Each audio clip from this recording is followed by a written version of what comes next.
And we're joined by Humpy Koneru here in the media office. Humpy is the current world rapid champion and the best female player of India for many, many years. Humpy, a fantastic game, a long game.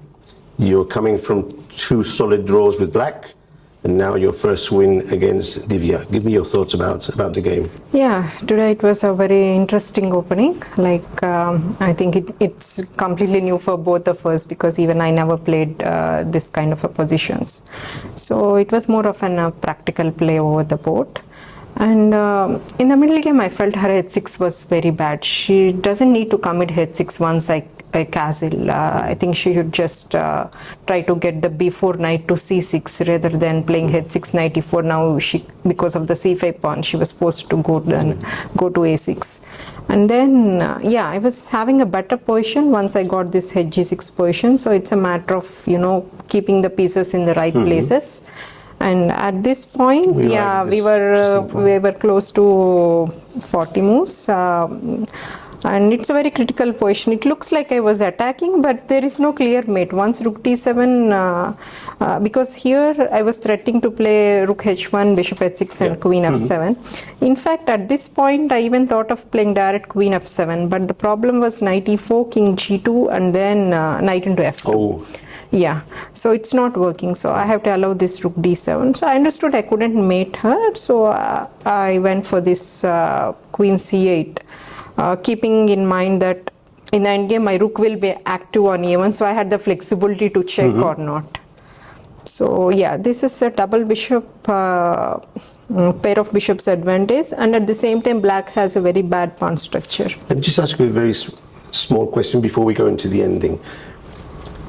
You understood there was no mating attack, and the computer confirms that. But during the game, without the help of the computer, it must be very scary for black to be facing all those threats. So Divya probably defended quite well in that dangerous position. Yeah, of course. That was my feeling. She resisted for a long time. Yeah. Because, I mean, the rook h1, the light square. Right.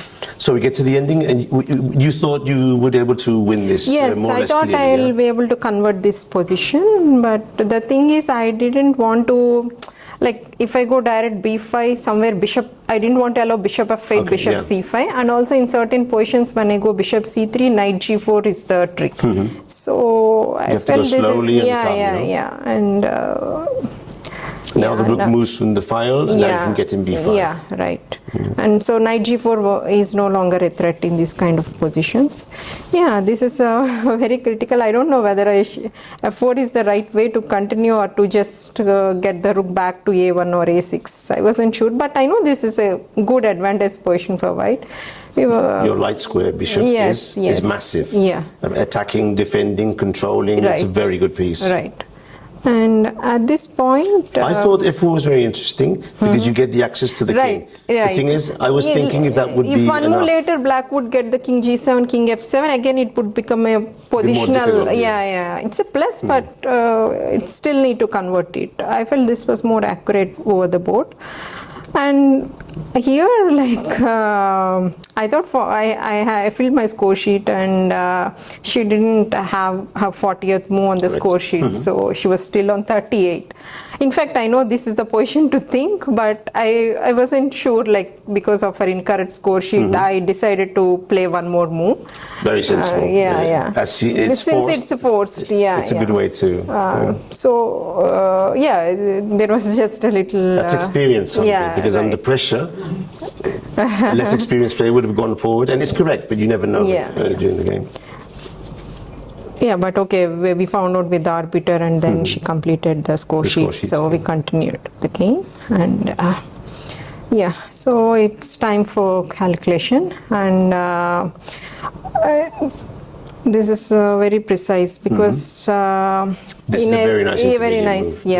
King d5. In every lines, let's say f3, king d6, if rook c6, bc6 is coming, f2, rook a1. This is a nice line to finish off with. You can show this line if you want. With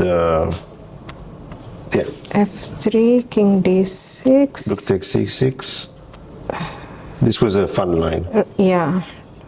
B6, F2, and gets a queen, but even without rook C6, F2, rook to rook A1, yeah. A1, yeah. And this is winning. Yeah. And also here FG3. I thought it was more or less the same idea. King no? D6, yeah, rook C6, B6, G2, rook A1, knight F1, C7, queen. And, yeah. That was interesting to spot beforehand. Very nice. So, So she dropped back, with the bishop. Yeah, she dropped back, and But now she's losing material. now I had a centralized king. BD4 is threat. Everything is under control. Knight is out of the game. So, the only way for her to fight was this, like hoping if I would exchange my rook, then she could play for draw, like giving up the bishop for the pawn. Yeah. But I'll not exchange my rook here. Yeah, so here I can even start with bishop d4. This is also winning because bishop d4, knight g4, rook a8, rook f8, rook a7. Yeah, bishop h6 and b6. Even that's winning. We were thinking that, but bishop c5 was also quite good. Yeah, both are good. Both are good. But I saw this bit tricky. Like I felt anyway, if she goes knight g4, I will get the same position, kind of rook a8, rook f8, rook a7, and but this was a trap, kind of to finish off immediately with the mating net. So king h6, bishop f6, it's going to be mate. Very nicely played, and the two bishops at the end of the game in the middle, I think, is a testament to the strength of your bishop pair during the whole game. So Humpy, 2 out of 3. Back into the tournament because of course you defeated Divya, who was leading. I know you like to go game per game, but of course your objective is to win this event and have an outside shot at getting to the candidates. Do you think about this during the tournament? Do you try to block it out? No, not really. But how are you able to concentrate? I just want to take on round by round, as you said. I just want to play whatever I can. Like yesterday, I missed the chances. I was better than I played the rook e7, very bad move, which immediately neutralized. So I just want to play a better game. Okay. Who do you know who you're playing tomorrow? Your next opponent is Polina. Polina. Yeah. A tough game with Polina, so that will be interesting. Humpy, thank you very much for coming, although it's been a long game. And thank you. For all of the viewers out there, I hope you've all enjoyed the best women's player here in India explaining how to take care of a game with a pair of bishops. Thank you very much, Humpy. Thank you.